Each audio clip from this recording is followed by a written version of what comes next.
Assalamualaikum warahmatullahi wabarakatuh.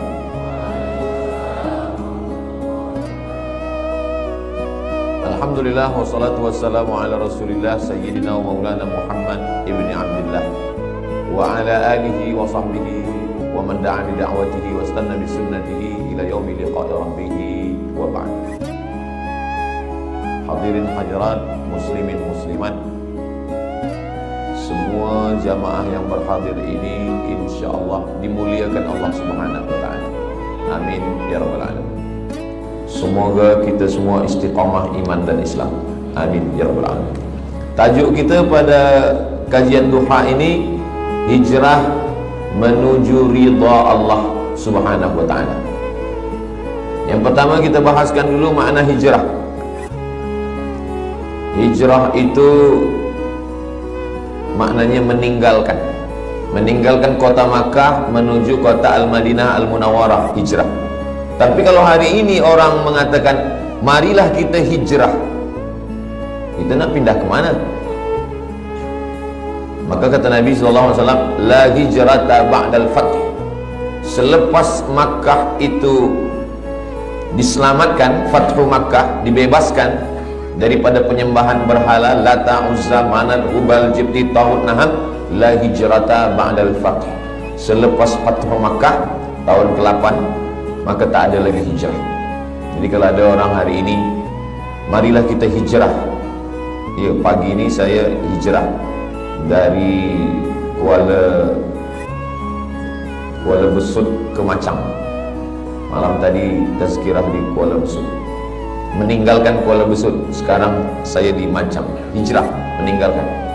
Lalu siapa sebenarnya yang hijrah itu? Kata Nabi SAW, al-muhajir, orang yang hijrah adalah man hajara ma nahallahu anhu, orang yang meninggalkan semua yang dilarang Allah Subhanahu wa taala. Itulah orang yang hijrah. Jadi walaupun dia tiap-tiap tahun meninggalkan tahun 1446 tinggal, sekarang 1447, 1447 tahun hadapan kita akan tinggalkan 1448. Sebetulnya dia belum hijrah. Sebab apa? Belum meninggalkan yang dilarang Allah Subhanahu wa taala. Apa lagi yang dilarang Allah? Kita sudah meninggalkan khamar, kita tak ada minum khamar. Kita meninggalkan, zina, kita tak ada berzina. Kita meninggalkan judi, kita tak ada berjudi. Hasanatul abrar, sayyiatul muqarrabin. Menurut orang biasa-biasa sahaja itu baik, tapi menurut orang yang amat sangat dekat dengan Allah, itu perbuatan yang tak baik. Menurut orang yang biasa baik, tapi menurut orang yang sudah amat dekat dengan Allah, itu sesuatu yang tak baik. Apa maksudnya? Banyak perbuatan yang kita sangka tak dosa, tapi sebenarnya dia adalah dosa. Ambil contoh, inni la astaghfiru ila rabbi wa atubu ilaih.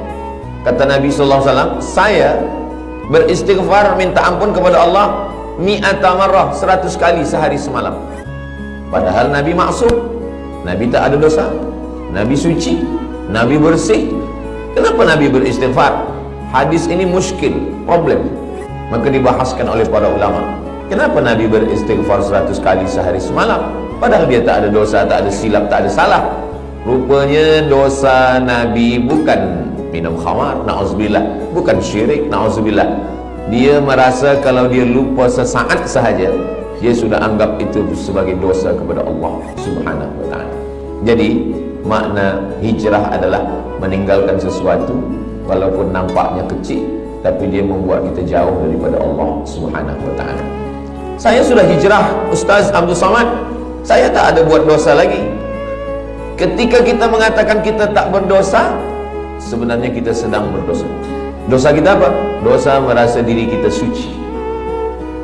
Orang yang pernah berbuat dosa, selepas itu dia bertaubat, lebih baik daripada orang yang merasa beramal lalu melihat orang lain adalah penghuni neraka. Maka kita ini adalah orang yang pernah berbuat salah, pernah silap, pernah khilaf, pernah melanggar sunnah Rasulullah Sallallahu Alaihi Wasallam. Selepas itu kita bertaubat kepada Allah Subhanahu wa taala. Maka kalau kita tengok dalam sembahyang, dari mula takbiratul ihram sampai kepada salam, Dari mula kita angkat tangan Allahu Akbar sampai kepada salam, tidak ada di dalam sembahyang itu doa jauhkan aku dari riba, jauhkan saya dari zina, jauhkan saya dari khamar. Tak ada. Cubalah tengok bacaan solat itu. Tapi dia mengajarkan kita untuk merenung amal yang kecil-kecil. Manakala kita angkat tangan Allahu Akbar, apa maknanya? Orang yang merasa diri dia besar, saya yang paling besar, saya yang paling mulia, saya yang paling hebat, saya yang paling utama, maka pada saat itu dia sudah berdosa. Maka dia katakan, yang besar hanya engkau saja ya Allah. Allahu Akbar kabira. Selepas itu, walhamdulillahi katsira. Puji. Banyak manusia ini gila sebab puji. Dipuja, dipuji, disanjung tinggi. Maka saat itu kita katakan, yang memiliki segala pujian hanya Allah. Walhamdulillahi katsira. Apa dosa kita lagi? Dosa yang ketiga, merasa diri suci. Orang kalau sudah merasa diri suci, maka yang lain dia tengok kotor. Kalau dia tak berdosa, yang lain penghuni neraka, maka saat itu kita katakan wa subhanallahi bukratan wa asila. Tiga inilah yang mencelakakan manusia. Pertama, merasa besar. Kedua, merasa terpuji. Ketiga, merasa suci. Maka tiga ini dibersihkan dalam sembahyang. Allahu Akbar kabira, walhamdulillahi katsira, wa subhanallahi bukratan wa asila. Kira-kira kita yang hadir ramai di Masjid Jami' Sultan Yahya Petra Macang ini, beramai-ramai tuan imam, datuk-datuk, datin-datin, semua yang berhadir jemaah ini, siapakah di antara kita ini yang terkena penyakit yang tiga ini? Pertama, merasa besar. Yang kedua, merasa dipuji. Yang ketiga, merasa suci. Tak ada yang tahu. Tapi kalau ditengok daripada zahirnya, yang merasa mulia adalah Ustaz Abdul Somad, sebab dia duduk tinggi, yang lain rendah di lantai. Siapa yang merasa dipuji-puji? Ustaz Abdul Somad juga dipuji-puji orang. Siapa yang merasa diri dia suci? Saya juga. Mungkin saya merasa diri saya lebih suci daripada orang lain. Jadi sebenarnya yang saya sampaikan ini bukan untuk orang lain, untuk diri saya dulu. Bila saya tunjuk orang, sebenarnya saat itu untuk orang lain satu jari saja, satu telunjuk saja. Yang keempat ini adalah untuk diri sendiri. Jangan engkau merasa diri engkau besar. Allahu Akbar kabira. Jangan engkau puji-puji gila dengan pujian. Walhamdulillahi katsira. Jangan engkau merasa diri engkau suci. Wa subhanallahi bukratan wa asila. Jadi hijrah ini dibagi kepada tiga. Hijrah yang pertama, hijrahnya awam, hijrahnya orang yang paling rendah. Hijrah meninggalkan syirik, hijrah meninggalkan zina, hijrah meninggalkan khamar, hijrah meninggalkan riba, hijrah meninggalkan ghibah. Hijrah nampak. Tapi ada hijrah yang kedua, hijrah meninggalkan takbur. Tak nampak. Kalau khamar, nampak dia minum khamar. Kalau judi, nampak dia main judi. Tapi judi dululah. Dulu orang main judi memang nampak. Sekarang tak nampak. Nampak macam baca Quran, rupa judi online. Judi nampak. Orang yang minum khamar tahu bahawa dia sedang buat dosa. Orang yang berzina tahu bahawa dia sedang buat dosa. Orang yang sedang berjudi tahu bahawa dia sedang buat dosa. Ini hijrah yang rendah sekali. Tapi ada hijrah yang lebih tinggi lagi. Orang yang merasa diri dia sudah beramal, orang yang merasa diri dia paling banyak sedekah, orang yang merasa diri dia paling banyak zikir. Saya yang paling banyak sembahyang sunat, saya yang paling banyak pergi ke Makkah setahun 2 kali, saya yang paling banyak. Makanya ada kitab Talbis Iblis. Iblis itu bila dia tak berhasil mengajak orang minum khamar, bila dia gagal mengajak orang berzina, bila dia gagal mengajak orang syirik, dia masuk dari pintu yang kedua. Apa itu? Dia buat orang merasa beramal. Yang pertama ni banyak orang sukses, banyak orang berhasil. Dia tidak berjudi, dia tidak berzina, dia tidak minum khamar. Tapi manakala iblis masuk dari pintu level yang kedua, yang lebih tinggi, yaitu merasa diri lebih mulia, merasa diri sudah banyak amal, merasa diri penghuni surga, merasa yang lain adalah kotor, pada saat itu. Apa kata Nabi sallallahu alaihi wasallam? Man kana fi qalbihi, siapa yang dalam hatinya mithqala habatin min khardalin min kibrin, siapa yang dalam hatinya ada sombong, angkuh sebesar biji sawi, la yadkhulul jannah, tak masuk surga. Man kana fi qalbihi, siapa yang dalam hatinya mithqala habatin min khardalin min kibrin, ada sombong, merasa diri lebih saja. Iblis masuk ke dalam neraka bukan kerana digoda syaitan. Tidak ada satupun ayat, tak ada satupun hadis yang mengatakan bahwa iblis masuk ke neraka kerana digoda syaitan. Tak ada. Sebab apa? Sebab syaitan dialah induk syaitan.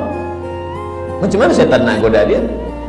Iblis tidak pernah menyembah Lata, Uzza, patung, kayu, batu, hantu, tak ada.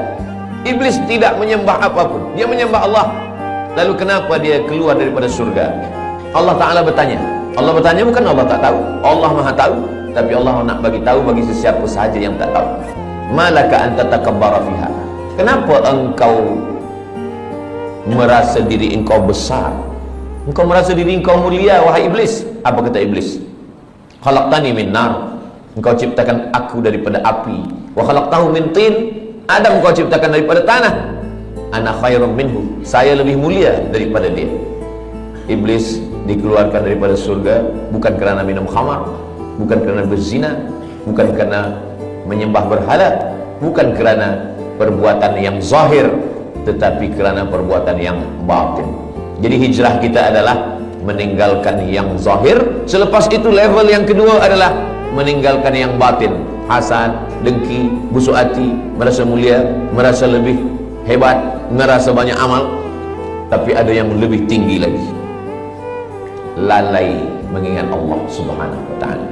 Wala takum minal ghafilin. Jangan jadi orang lalai. Itu maka bila kita semua gerak kita ini mesti cepat balik kepada Allah. Kenapa dalam Islam ni banyak betul doa. Nak makan, Allahumma barik lana fi ma razaqtana wa qina azabannar. Selepas makan, alhamdulillahi at'amana wa saqana. Nak tidur, bismika Allahumma ahya wa amut. Jangan dibaca sekarang, boleh tertidur. Jaga daripada tidur. Alhamdulillahilladzi ahyana ba'da ma amatana wa ilaihin nusyur. Menengok muka di cermin, innalillahi wa inna ilaihi raji'un.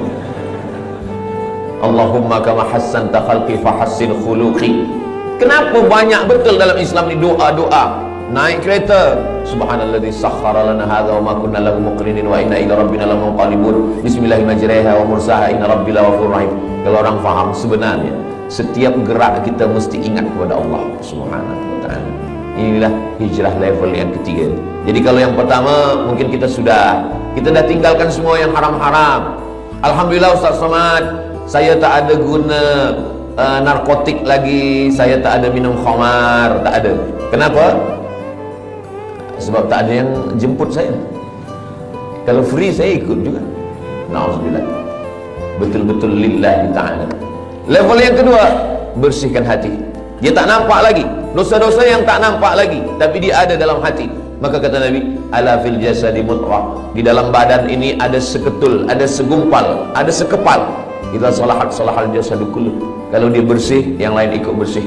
Wa idza fasadat, kalau dia rosak, yang lain ikut rosak. Saya semalam bertolak daripada Pekanbaru Riau menuju Kota Baru. Masuk airport, kita lalu di pintu detektor. Kalau ada bawa besi atau bawa pisau, bawa apa, dia berbunyi. Dia berbunyi. Tak boleh lalu. Ustaz, jangan masuk dulu. Alhamdulillah.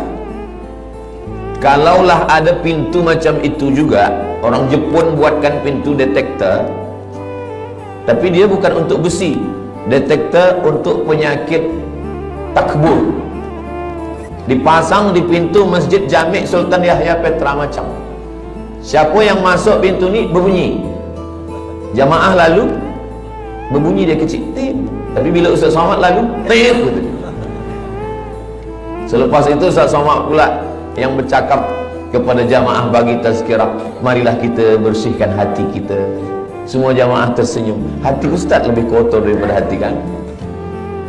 Sebenarnya kita dimuliakan Allah bukan kerana kita mulia, tapi karena Allah masih sayang, lalu dia menutupi isi hati kita.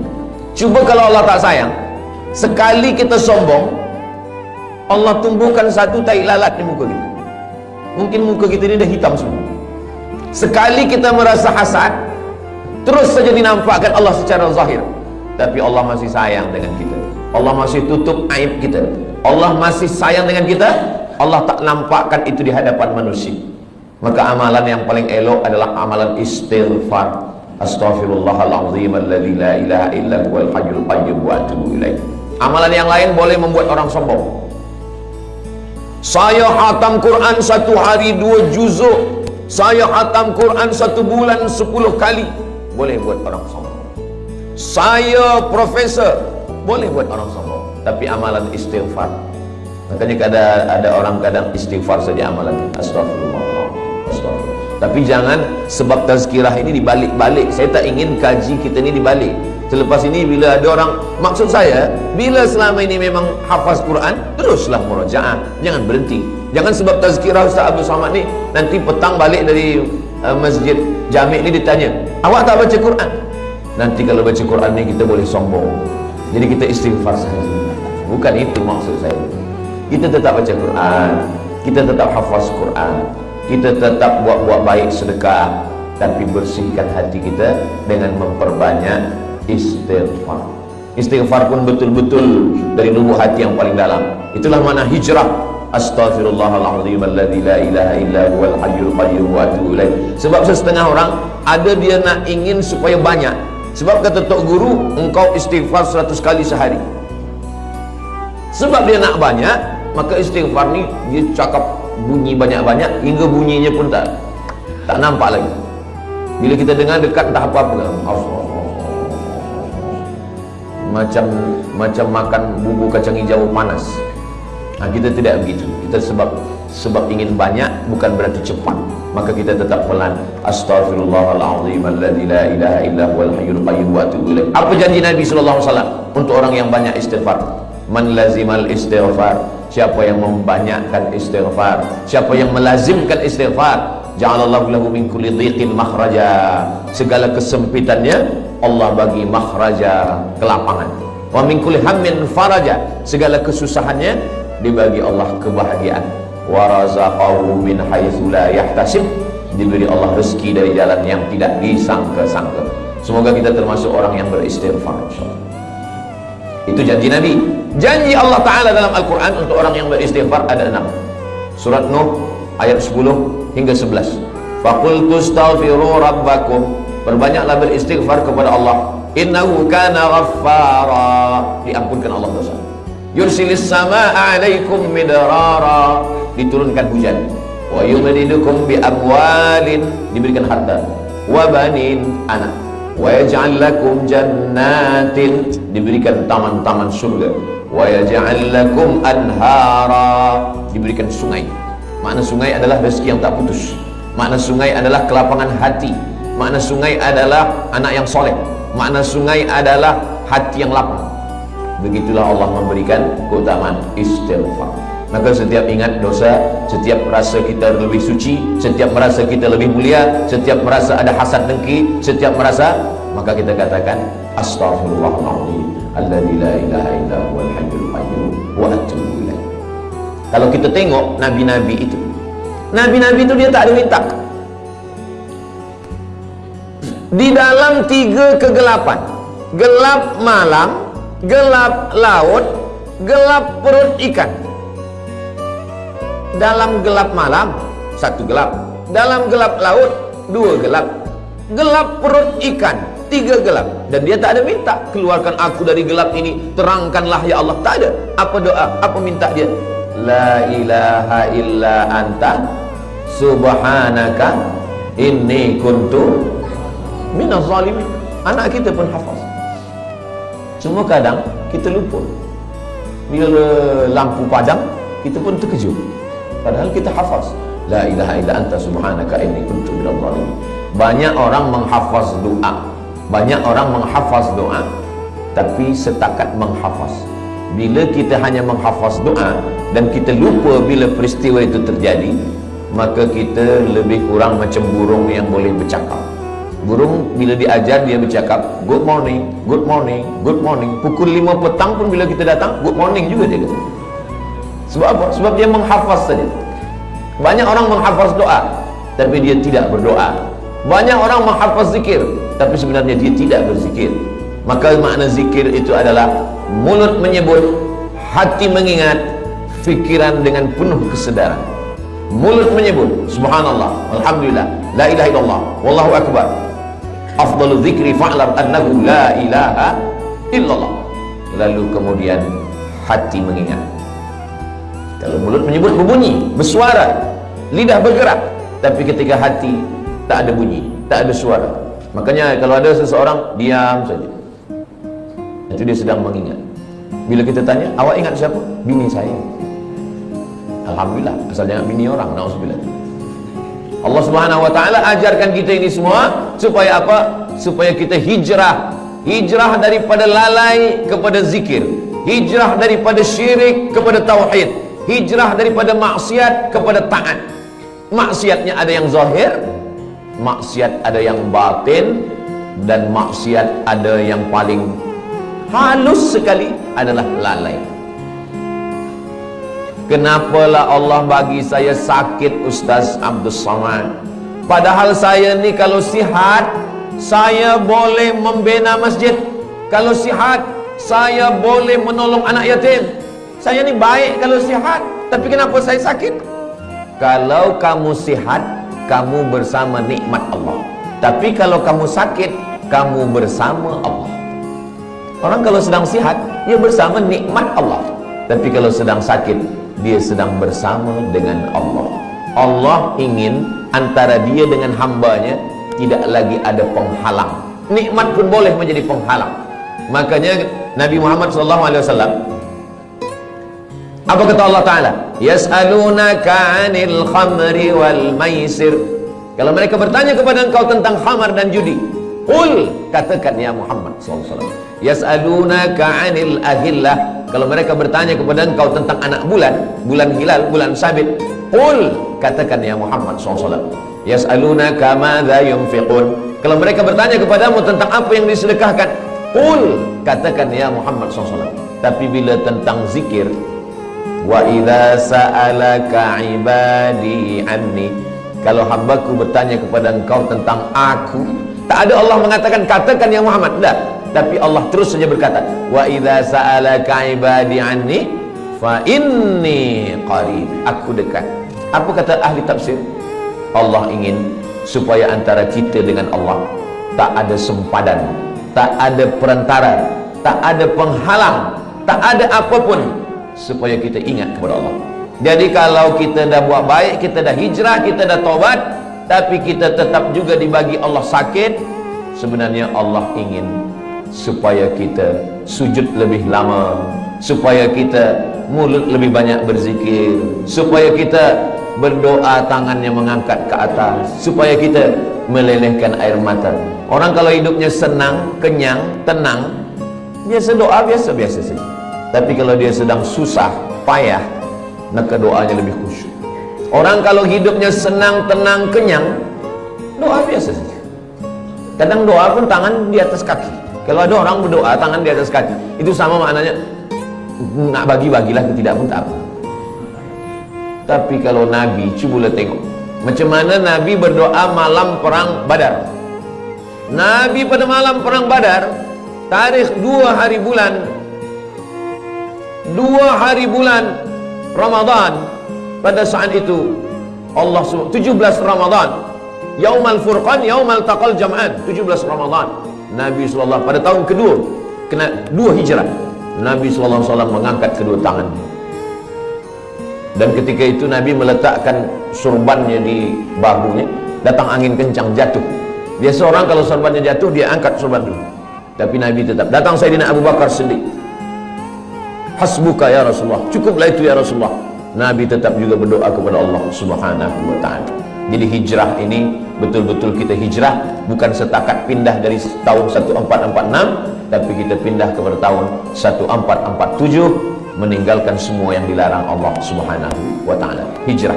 Tajuk kita kajian duha ni dua. Pertama, hijrah. Yang kedua, menuju ridha Allah. Hijrah daripada maksiat kepada taat, hijrah daripada lalai kepada zikir, hijrah daripada bakhil menuju kepada sedekah. Alhamdulillah Ustaz Somad, dulu suami saya ni orangnya bakhil, tapi selepas 1447 ini, selepas dia mengaji duha dengan Ustaz Abdul Somad, sekarang dia sudah baik. Dulu semasa dia bakhil, kalau ada orang membina masjid, buat tahfiz Quran, dia bagi RM1 saja. Sekarang RM1 1 sen. Merubahlah agak banyak sikit. Nabi SAW mengatakan, yatsba'ul mayyita salasun, yang mengiringi mayat jenazah orang mati tak banyak. Walaupun Ustaz Abdul Somad mati, ramai jamaah datang, tapi sebenarnya 3 saja. Yang pertama, mal, harta, kereta, motosikal, semua ikut mengiring, tapi sampai ke tempat parking saja. Yang kedua, ahluhu, isteri, anak, menantu, kawan, sahabat, jiran, semua ikut mengiring, tapi hanya sampai ke tepi liang lahat saja. Yarji'u usnani, yang 2 ni balik ke rumah. Wa yabqa wahidun, yang kekal, yang tinggal hanya 1. Wa amaluhu amal.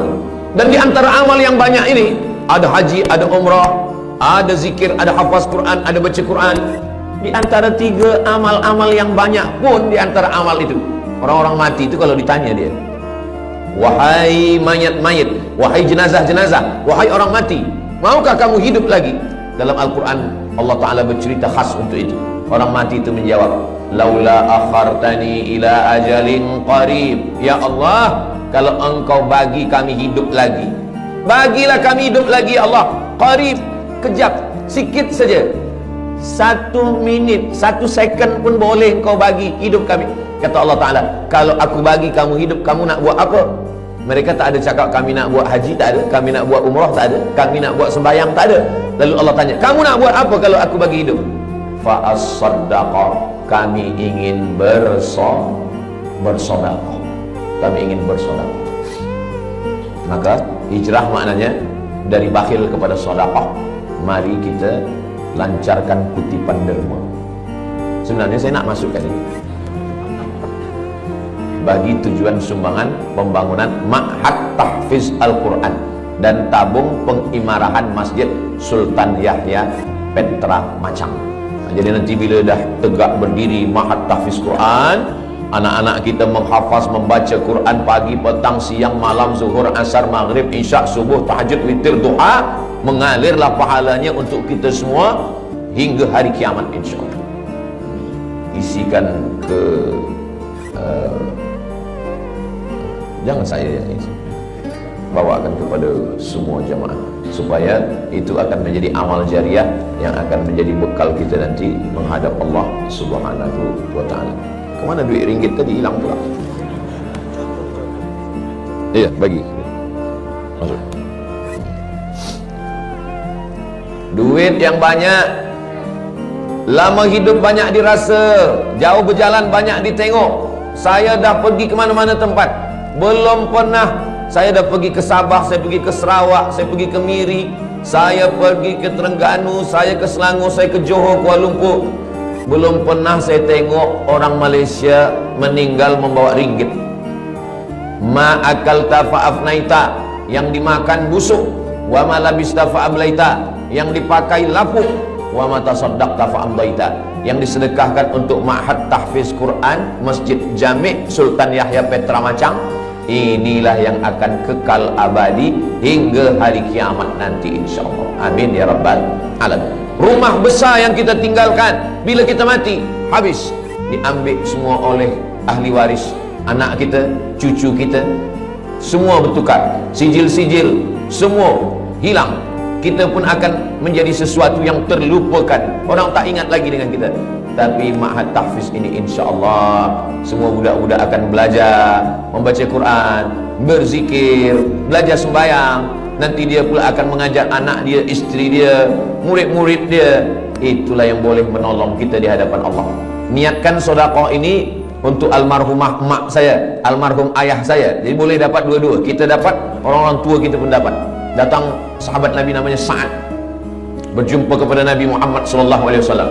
Ya Rasulullah, ummi matat, mak saya sudah meninggal dunia. Afa atasaddaqu anha?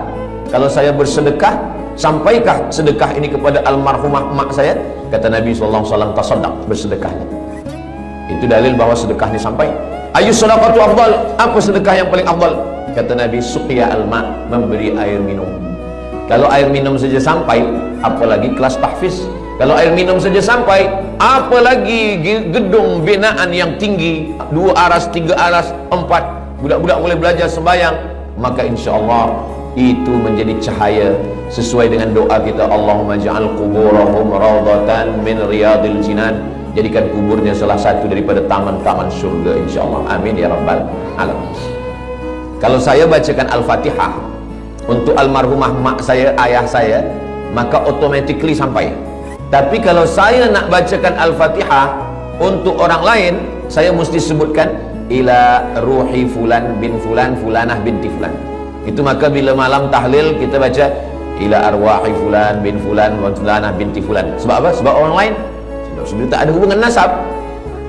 Tapi sedekah, siapa dulu yang berwakaf tanah masjid ni, siapa yang membina masjid ni, saya tidak perlu menyebutkan untuk fulan bin fulan. Kenapa? Itulah beza sedekah dengan bacaan Al-Quran. Begitu juga dengan amal-amal yang sedekah ini.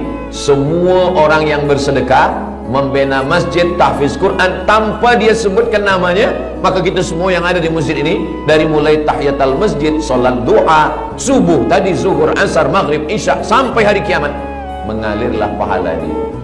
Sebenarnya kalau kita pikir-pikir, kita ini lebih lama di atas tanah atau di dalam tanah? Imam Syafi'i lahirnya di Gaza.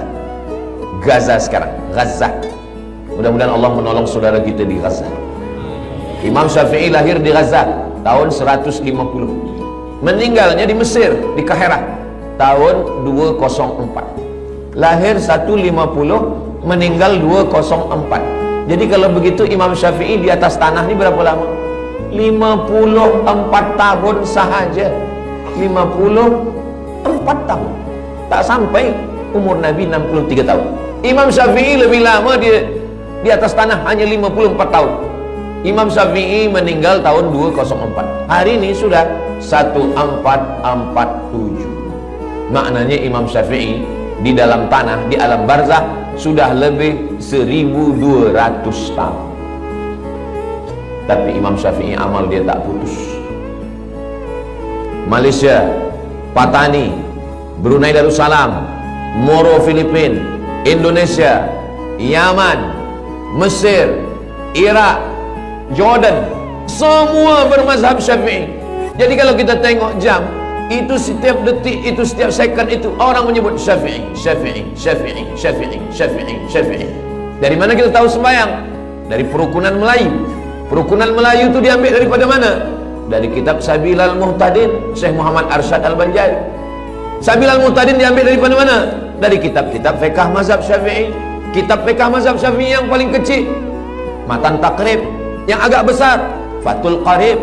Yang lebih besar, I'anatul Talibin. Yang lebih besar, Kanzur Raghibin Mahalli. Yang lebih besar lagi, Al-Majmu' Syarah Muhazzab, Imam Nawawi. Imam Nawawi itu siapa? Imam Nawawi, imam besar kedua dalam mazhab Syafi'i. Imam Nawawi dapat ilmu dari mana? Dari guru-guru dia, sampailah kepada Imam Al-Muzani, sampai kepada Imam Al-Buaiti, sampai kepada Imam Rabi'. Lalu kemudian Imam Buaiti, Imam Muzani, Imam Rabi' ini dapat, Al-Muradi dapat ilmu dari mana? Mereka belajar kepada Imam Syafi'i. Tadi saya sarapan makan pagi di hotel. Selepas itu datang seorang, muka dia saya tengok macam Arab. Lalu dia tanya, ini orang yang ada di sini ni mazhabnya apa? Kata dia. Kata saya, ini negeri Melayu ni mazhabnya ala madhabil Imam Syafi'i. Mereka ni semuanya mazhab Syafi'i, kata saya. Oh, kata dia. Rupanya dia subuh tadi sembahyang di masjid, dia terkejut. Saya tanya, awak dari mana? Saya dari Perancis, dari Paris, kata dia. Oh, Paris ni mazhab apa katanya? Negeri awak dari mana? Saya dari Aljazair, Maghribi, Aljazair, Tunisia, Libya, Mauritania, Andalusia. Itu mazhabnya mazhab Maliki. Patutlah dia terkejut. Mungkin dia tak tahu tentang mazhab Syafi'i. Macam mana beza Maliki dengan Syafi'i ini? Mazhab Maliki, tangan dia turun lepas ke bawah. Mazhab Syafi'i, dia letakkan tangan. Maliki lepas ke bawah. Mazhab Maliki tak ada baca bismillah, terus saja alhamdulillah. Allahu Akbar. Alhamdulillahi Rabbil Alamin. Oh, kalau begitu Makkah Madinah itu Maliki? Tak, itu Hambali. Hambali ada bismillah, tapi kecil aja. Alhamdulillahi Rabbil Alamin. Sedangkan mazhab Syafi'i, bismillah dia jahar. Bismillahirrahmanirrahim. Subuhnya mazhab Syafi'i berkunut selepas rukuk. Sami'allahu liman hamidah. Allahumma hdina fi man hadait. Maliki kunut dia selepas ayat sebelum rukuk. Qul huwallahu ahadunillahus samad lam yalid wa lam yulad wa lam yakul lahu kufuwan ahad. Kunut dia tak berbunyi. Mazhab Syafi'i kunut dia setengah berbunyi, setengah sir. Mazhab Maliki kunut dia tak berbunyi semua. Mazhab Hambali tak berkunut. Kalau suami saya Ustaz Abdul Somad, dia tak berbunyi, tak berkunut dan tak sembahyang. Itu mazhab Abu Lahab lah.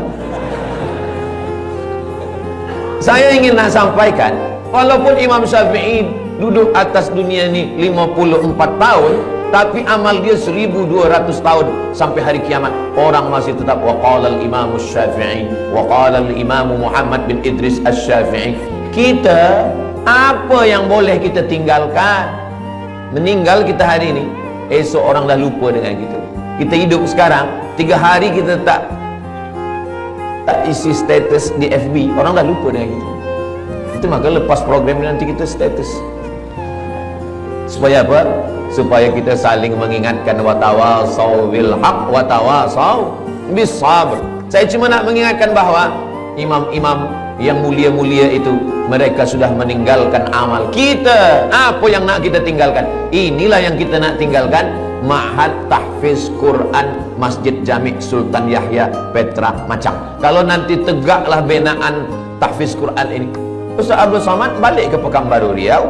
Ustaz Abdul Somad bukan orang Kelantan. Ustaz Abdul Somad duduk kat Sumatera, bukan Semenanjung, tapi pahalanya tetap sampai. Mudah-mudahan Ustaz Abdul Somad dapat juga pahalanya, insyaAllah. Dari bunyi aminnya nampaknya kurang bersetuju. Amin ya rabbal alamin. Tajuk kita kajian duha ini dua. Yang pertama hijrah, yang kedua menuju ridha Allah. Hijrah kita dah bahas, sekarang kita bahas tentang ridha Allah. Apa ridha ini? Ridha ini kata ulama, makna ridha adalah sururul qalbi bimururil qada. Itulah ridha. Sururul qalbi bimururil qada. Hati merasa senang ketika takdir Allah berlaku pada diri. Itulah dia ridha. Hati senang ketika takdir Allah berlaku pada diri. Saya sudah pikirkan. Sembayang insyaAllah kita boleh. Puasa insyaAllah kita tahan. Keluar duit pergi haji, tawaf, sa'i, wukuf di padang Arafah, mabit di Musdalifah, Mina, melontar jumrah, insyaAllah kita sanggup. Diri saya sendiri, yang paling berat dalam ajaran Islam ni adalah ridha. Ridha inilah yang paling berat. Maka saya jarang sekali membahaskan tentang ridha, sebab ridha ni berat. Tapi bila saya sampai ke Masjid Jami' ini, saya tanya Tuan Imam, apa tajuk kita? Hijrah menuju ridha Allah. Ini mesti saya sampaikan, tak boleh tak disampaikan. Sururul qalbi bimururil qada. Petang semalam saya duduk dengan ahli keluarga yang menjadi aksiden beberapa waktu lalu, meninggal beberapa penuntut student daripada Terengganu dalam aksiden bas. Lalu kemudian saya diminta untuk menyampaikan ayat-ayat Al-Quran untuk memberikan kesabaran, ketabahan. Saya bila menyampaikan itu, yang terfikir dalam hati dan fikiran saya, Ustaz Somad suruh orang sabar bacakan ayat, tapi yang meninggal ni anak orang lain. Macam mana kalau anak ustaz yang kena? Mungkin kalau anak saya yang berlaku pada anak saya, ahli keluarga saya, mungkin ayat itu pun hilang, hadis-hadis itu pun terbang. Tapi itulah Allah Subhanahu wa taala. Maka dia suruh ketika orang lain yang kena musibah, kita yang memberikan kesabaran. Ketika ada dua orang perempuan, seorang perempuan ini anak dia meninggal, datanglah jiran dia mengatakan, sabar, engkau sayang pada anak engkau, Allah lebih sayang. Allah pinjamkan anak itu kepada engkau setahun 2 tahun, lepas itu dia ambil. Sabar ya, sabar. Lalu jiran dia ini pun sabar. Rupanya tak lama selepas itu anak dia pula meninggal. Menangis dia lebih kuat lagi. Rupanya kita ni paling senang adalah menasihati orang lain. Tapi bila kita yang terkena, suatu ketika Nabi lalu di kubur. Masa Nabi dilalu di kubur tu, rupanya ada seorang perempuan sedang berziarah di kubur anaknya. Kata Nabi, sabar, sabar ya, kata Nabi. Dia marah. Apa kata dia? Alaika anni innaka lam tusab bi musibati. Pergi engkau sana, jangan suruh saya sabar. Engkau mengatakan suruh sabar-sabar tu sebab engkau tak kena musibah macam saya. Pergi sana. Selepas itu orang bagi tahu dia, kamu tahu tak siapa yang kamu halau tadi? Tidak, itu Nabi. Oh. Lepas itu dia pun pergi jumpa Nabi SAW. Ya Rasulullah, maafkan saya tadi memang tersilap, terlupa, saking susahnya hati saya, saking kan sedihnya hati saya, anak saya meninggal, maka saya halau engkau ya Rasulullah. Kata dia, sekarang saya dah sabar ya Rasulullah. Apa kata Nabi? Innamas sabru fis sadmatil ula. Sabar itu pada pukulan yang pertama. Pada saat kita terpukul yang pertama, disitulah nampak mana yang ridha, mana yang tidak. Mudah-mudahan kita dibagikan Allah keridhaan, insyaallah. Ustaz, pernahkah mengalami musibah ya? Saya ikut exam untuk menjadi pensyarah. Dari mula bawah saya dah ikut. Dia tanya mana sijil BA. Nih, sijil BA daripada Azhar. Mana sijil master? Nih, sijil master daripada Darul Hadis Al-Hasaniyah Maghribi. Berapa tulis dulu tesis? Nih, saya tulis Rijalul Muwatta' was Sahihain alladzina dha'afuhumun Nasa'i fi kitabil du'afa wal matrukin jam'an wa dirasatan. Nih, selepas itu semua dah okey, selepas itu temu bual. Dia tanya, awak baru balik dari Maghribi? Ya. Nak jadi pensyarah? Ya. Dah berapa lama mengajar? Belum ada, sebab baru balik lagi. Tinggal berdua saja. Yang akan menjadi pensyarah ni seorang saja, dan kami berdua. Saya berharap, ya Allah, sayalah yang jadi pensyarah ni, ya Allah, tolonglah ya Allah. Kalau saya jadi pensyarah ni, saya nak tolong mak saya nak senangkan dia, saya nak bawa dia ke Mekah, saya nak balas budi baik dia, tolonglah ya Allah. Rupanya takdir berkata lain. Kawan saya kirim, masa tu belum ada WhatsApp lagi, kirim SMS, Abdul Somad, engkau tidak lolos menjadi pensyarah. Saya turun, rasa-rasa tanah tu lembut macam dodol, rasa-rasa tanah tu macam berlumpur, lunak dipijat. Begitulah rupanya. Jadi saya pun menyampaikan sururul qalbi bimururil qada, ini kata ulama, bukan kata saya. Kalau kata saya, memang berat menjalani ridha, menerima takdir Allah SWT. Seorang pemuda datang, saya dah doakan lama supaya berjodoh, menikah dengan dia dalam tahajud saya, ya Allah. Tiba-tiba saja datang jemputan, barakallahu lakuma wa baraka alaikuma wa jama'a bainakuma fi khair. Macam mana ni Ustaz Abdul Somad? Tentu saya nak kuatkan hati dia. Kuatkan hati kamu. Bunga bukan setangkai, kumbang bukan seekor. Patah tumbuh hilang berganti, hilang satu tumbuh seribu. Oh, dia boleh kuat. Saya kuat Ustaz. Tiba balik di rumah, meleleh air mata, hancur berkeping. Saya nasihatkan kepada pemuda-pemuda belia-belia, maka lapangkan hati, pandang jauh dunia. Dunia ini, jangan menjadi pemuda belia berkata, engkaulah perempuan satu-satunya. Itu bohong, dusta. Begitu banyak perempuan. Saya saja, saya yang sudah tua macam ini, yang umur sudah 48 tahun, lahir 18 hari bulan Mei 1977, dah tua, kurus, hitam.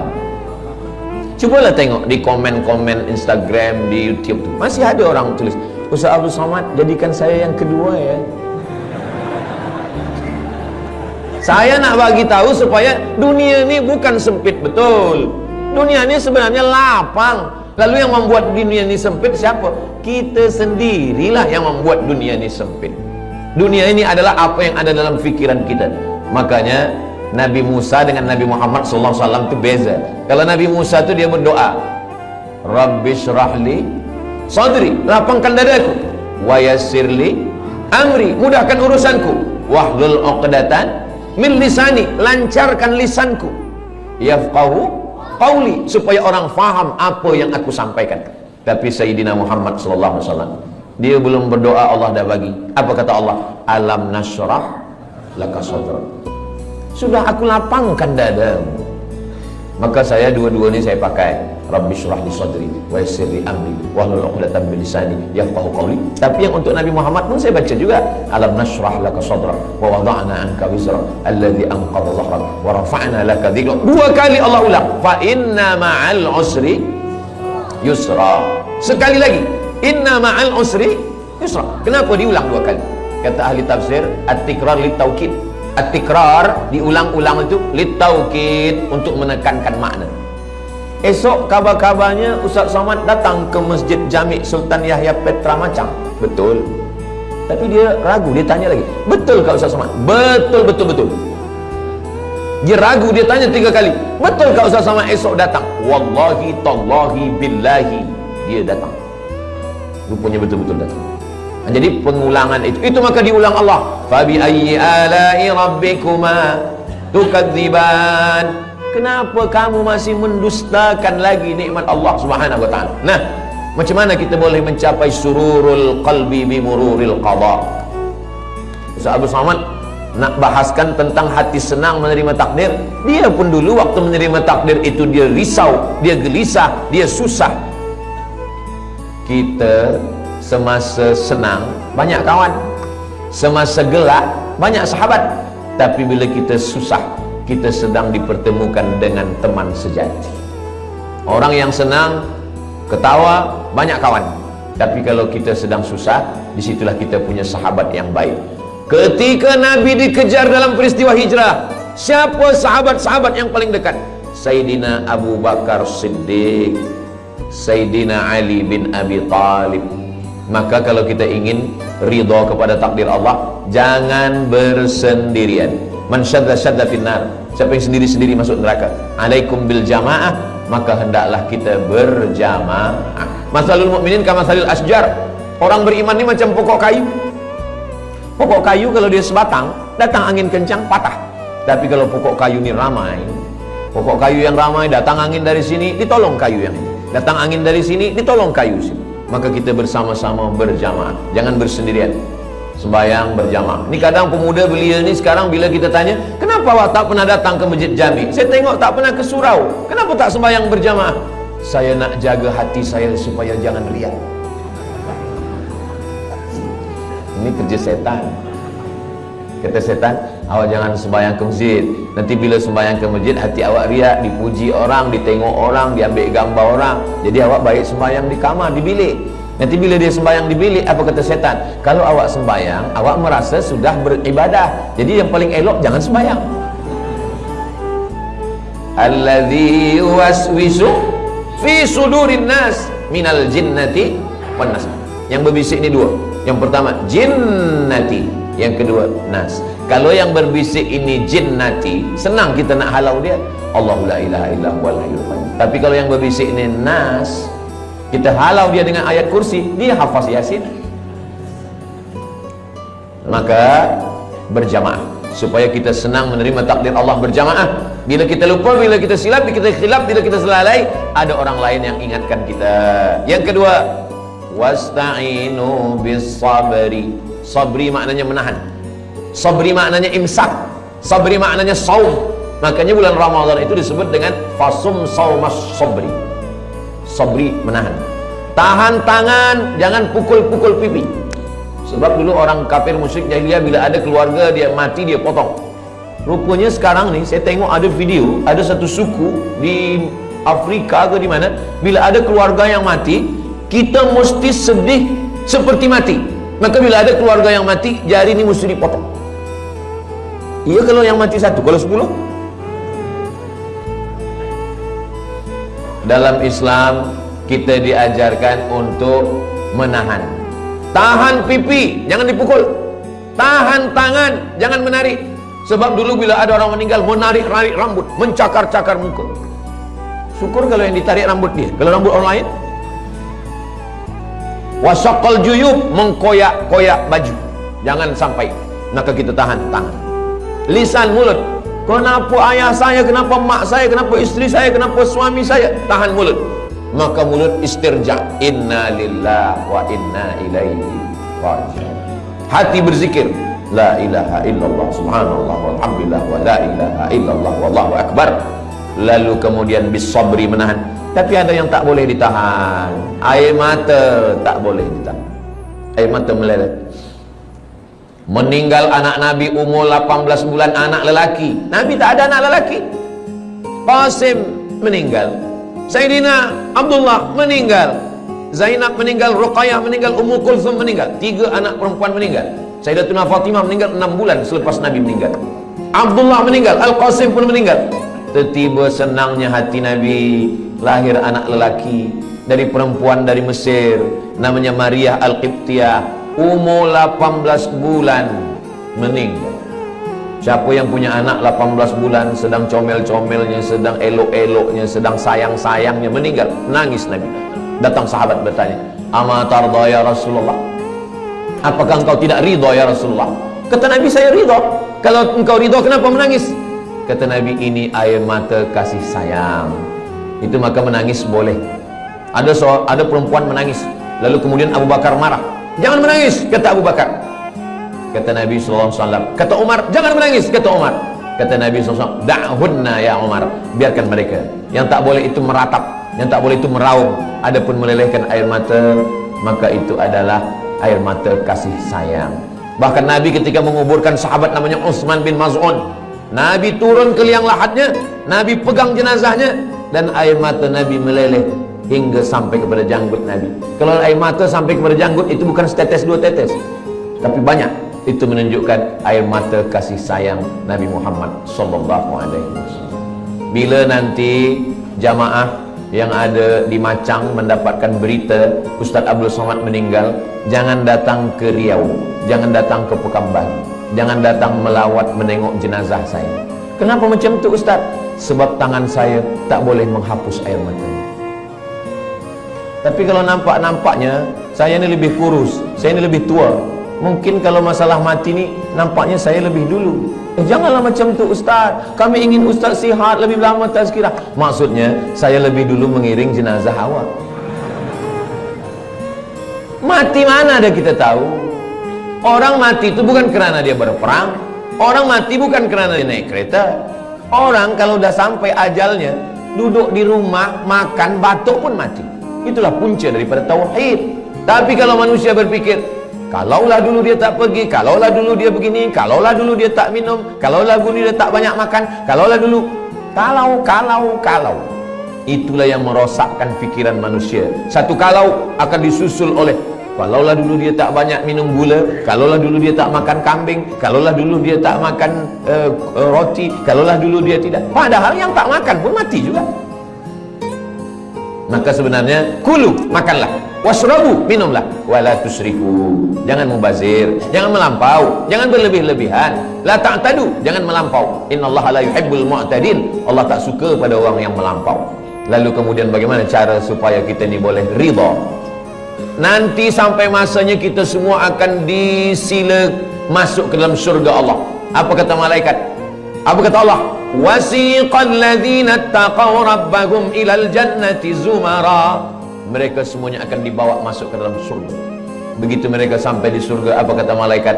Salamun qawlam mir rabbir rahim. Apa kata malaikat? Salamun alaikum, selamat, tahniah, tibatum, kamu sudah berbuat baik, fadkhuluha khalidin, masuklah kamu ke dalam surga khalidin, kekal selamanya, tak keluar lagi daripada surga. Mudah-mudahan kita semua masuk surga insyaAllah. Selepas kita masuk surga semua, Allah bertanya, madza turidun, wahai orang yang sudah masuk surga, madza turidun, kamu nak apa lagi? Apa yang kamu nak? Semua dah ada, semua sudah ada di surga. Tapi kemudian mereka berkata, kami nak satu ya Allah. Yang belum ada satu. Semua dah ada. Makanan semua dah ada. Tapi ada satu yang kami belum dapat. Apa dia? Ridhamu. Kata Allah, yang dapat ridhaku hanya orang yang ridha menerima takdir. Itulah kenapa kita selalu berdoa masa kita tawaf, subhanallah walhamdulillah wa la ilaha illallah wallahu akbar. Begitu kita sampai pada rukun yamani menuju kepada Hajar Aswad, doa kita berubah, Rabbana atina fid dunya hasanah wa fil akhirati hasanah wa qina adzabannar. Selepas itu kita tambah, Allahumma inna nas'aluka ridhaka wal jannah. Jangan minta surga. Kenapa? Sebab semua umat Nabi Muhammad SAW masuk surga. Tapi mintalah ridha. Masuk surga belum tentu dapat ridha, tapi kalau dapat ridha pasti dapat surga. Wala saufa yu'tika rabbuka fatarda. Mudah-mudahan yang menyampaikan, yang mendengar semuanya mendapatkan ridha dan mendapatkan surga Allah Subhanahu wa taala. Itulah tajuk yang saya sampaikan pagi ini. Kajian duha kita adalah hijrah menuju ridha Allah Subhanahu wa taala.